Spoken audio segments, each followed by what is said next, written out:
All right, today I'm going to do a little refresher on percents, and then we're going to go ahead and apply it to how to find a discount of something. Okay, so just looking at this is our normal proportion is of percent 100. The part is on top, the whole is on the bottom. To solve it using this method, we're going to cross multiply and divide. Okay, so let's see what that looks like in a problem.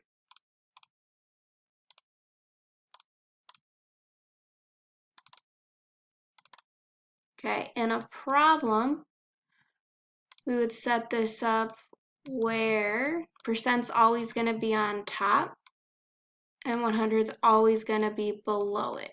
Okay, because this has an of right in front of it, it's going to be on the bottom. And we'll use our cross multiply divide method. So 25 times 28 is going to get us 700. Because we have to divide by whatever left, the 100 is the only thing left, so I'm going to divide by 100. Dividing by 100 is the same as move your decimal 2 to the left, so my answer is going to be 7. Okay, so 28% of 25 is 7. Okay, let's jump down and look at number 3. Same thing happens here. Even though it's a very large percent, it's going to go on the top. 100 is going to go on the bottom. And because this 92 has an of in front of it, it's going on the bottom as well. Okay, so we'll take 92 times 125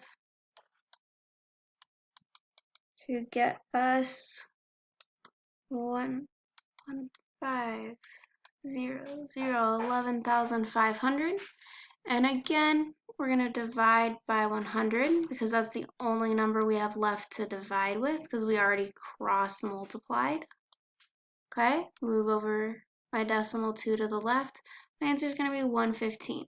And this makes sense that it's larger than 92 because the percentage was larger than 100. So if the percent's larger than 100, your answer up here is going to be larger than your bottom value.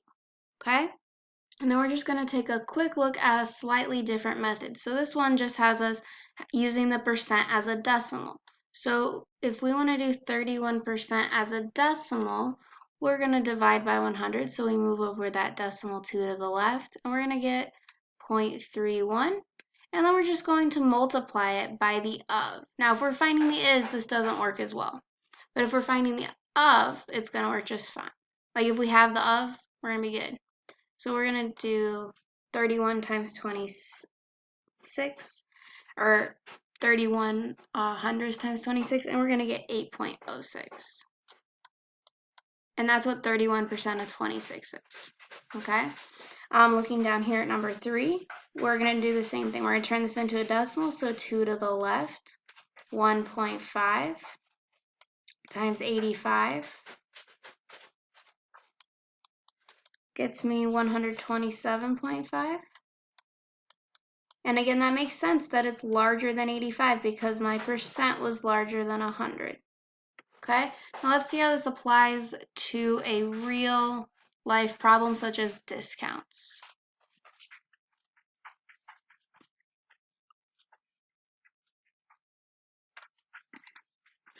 There we go. Sorry, that took a second. So a discount is just the amount of money taken off the sale. So let's read this story. Alex bought a new winter coat. The coat was originally $140, but luckily it was 35% off. What was the sale price of her coat? Okay, so this is like how much I pay. Or final price, what I pay. Or what Alex is going to pay in this case. Okay, so let's go ahead and just use the proportions method first. So set it up like this. Okay, my 35% is going to go on top. And my 100 on the bottom, just like before. And this was my original, my whole, so 140 is going to go on the bottom. Okay, we'll cross multiply. 140 times 35. It's gonna get me 4,900.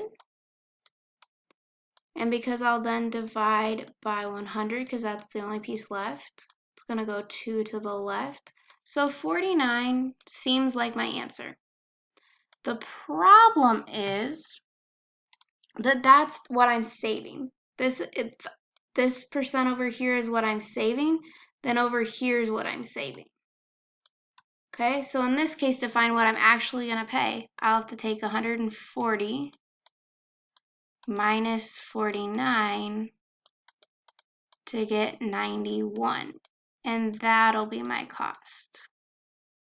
Okay, you could also use the decimal method, which I'll show you over here in green, where you're going to take 0.35 times 140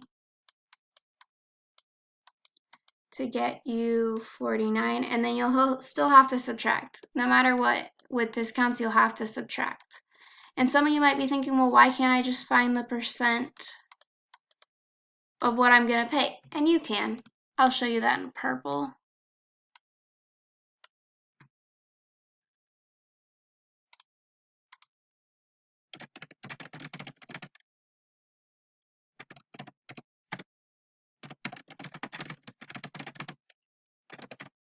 Okay, so how it would work if I want to use a different percent is I would still have to subtract, but this time I'm going to take 100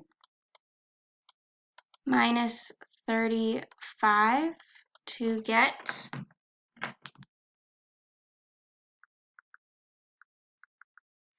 65. So I have to pay 65% of the cost. And then I can use either this proportion method or the decimal method. I'll use the decimal method just because it's a little shorter. Okay, I'm paying 65% of the 140, which is going to get me that 91. Okay, notice though, both times I had to subtract. Either I have to subtract at the beginning with my percents, I have to subtract at the beginning. It's really hard. Or I have to subtract at the end with my dollars. Okay, method is up to you. So now would be a great time to pause the video and go ahead and try to find the discount of this. I am going to work through it just so you can see how your homework is set up. So your card number is number 2. Okay, and your work, I kind of put my picture in the way, so I have to do it over here.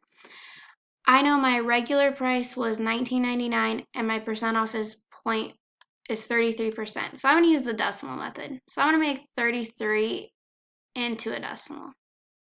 And I'm going to times it by the original cost.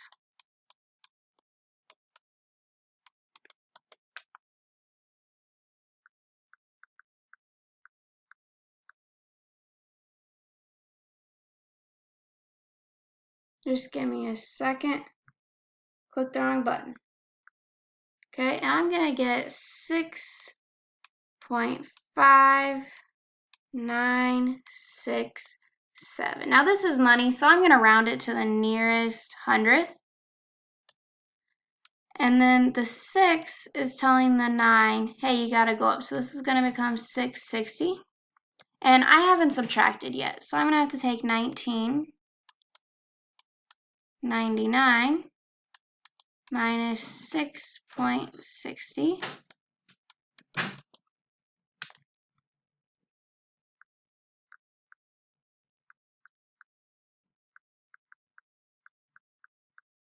And I'm going to get 13.39. Okay, and that's going to be my final cost. I'm going to put a little $sign on it because it's got to have a label.